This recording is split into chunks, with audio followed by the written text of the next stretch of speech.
The role of hormones in weight loss. If you look around the web for advice on how to lose weight, you'll find that people fall into two broad camps. There are those that believe weight loss is entirely dictated by that caloric deficit we just discussed, and there are others that feel there are other, more important factors at play. Let's take a look at some criticisms of the calorie deficit approach to dieting. Problems with the deficit. It is certainly true that your body needs to burn fat for energy once it has run out of other sources. It is certainly true that if you have no other means of getting that energy, you will lose fat stores and eventually you lose weight. This really is simple math, cause and effect. But the problem comes with calculating that magic AMR, active metabolic rate. These calculations are rough guesses at best, and they are based on nothing more than your physical features. The best calculations take into account your muscle mass, which is metabolic active. But even these don't take into account underlying issues such as the balance of your hormones. Simply put, some hormones help you to burn fat faster, and some help you to burn fat slower. These are directly responsible for how many of those processes that require energy are going on in your body at any given time, and how capable your body is of utilizing the various stores of energy available to it. Just a few of these hormones include cortisol, insulin, thyroid hormones, T3 and T4, adrenaline, serotonin, leptin, ghrelin, testosterone, estrogen, progesterone, IGF-1, human growth hormone, and many more. The problem is that we all have different balances of these hormones. These hormones are in constant flux and are affected by everything from what we're eating at the time and how stressed we are to how much sleep we've had and how sunny it is. Some people have imbalances in these hormones that are permanent, while others will use medications that can alter them. Those fitness gurus that ignore the role of hormones in weight loss can't explain why hypothyroidism or polycystic ovaries leads to weight gain. They also can't explain why using steroids builds muscle and burns fat. You may not have a condition like hypothyroidism, but the point to recognize is that these conditions are not really binary. You don't have to have or not have a condition, but rather, you can view everyone as existing somewhere along the spectrum. You might have a slightly lower production of thyroid hormones than someone else, or you might be higher in testosterone. This is why some people lose fat very easily, and it is why some people struggle to lose it.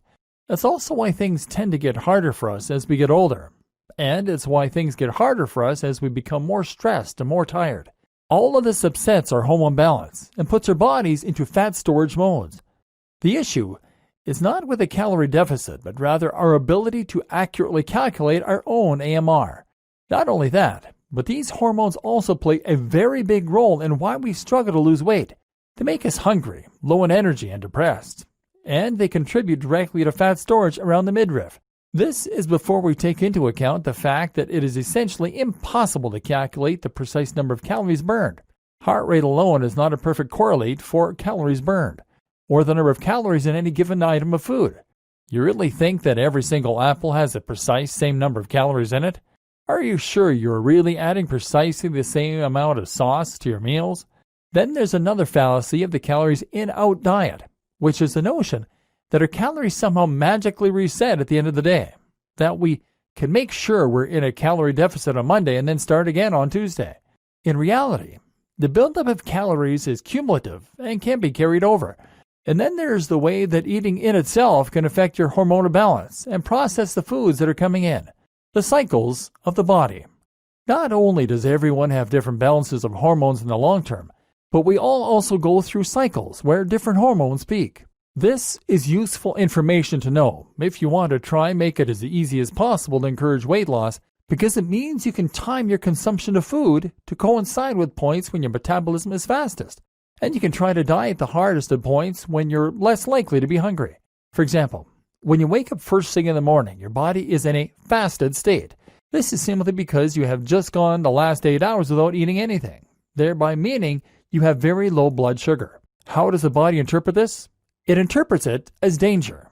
In other words, your body will now react by telling you need to eat, and you need to eat fast. If you don't get food into your system quickly, then you might starve. Remember, as far as your body is concerned, you're still surviving out in the wild. Thus, your low blood sugar will trigger a release of cortisol, the stress hormones that will motivate you to go and find food. This is also what makes us grumpy in the morning. You'll release sugar from stores into the blood, and you'll produce ghrelin, the hunger hormone. This also triggers the release of myostatin, a chemical that tells the body to burn muscle and use it as fuel. In other words, you're now in a catabolic state. This is further enhanced by the light coming in through the window, which wakes us by triggering the release of cortisol and nitric oxide in the brain. Once you've eaten, though, things change. Now sugar is released immediately into your body, which the body sees as good news. This triggers the release of serotonin, a feel-good hormone, followed by melatonin, which is the sleep hormone. This is why we often feel sleepy after a large meal. Now, your brain becomes slower and groggier, and you feel happier, but countless other activities can similarly alter your hormone balance. As it gets darker, for instance, we release more of the sleep hormone, melatonin. Likewise, if we're in a good mood and having fun with friends, we release more serotonin. Likewise, when we work out, this triggers the release of stress hormones, followed by anabolic hormones like growth hormone and testosterone to trigger growth.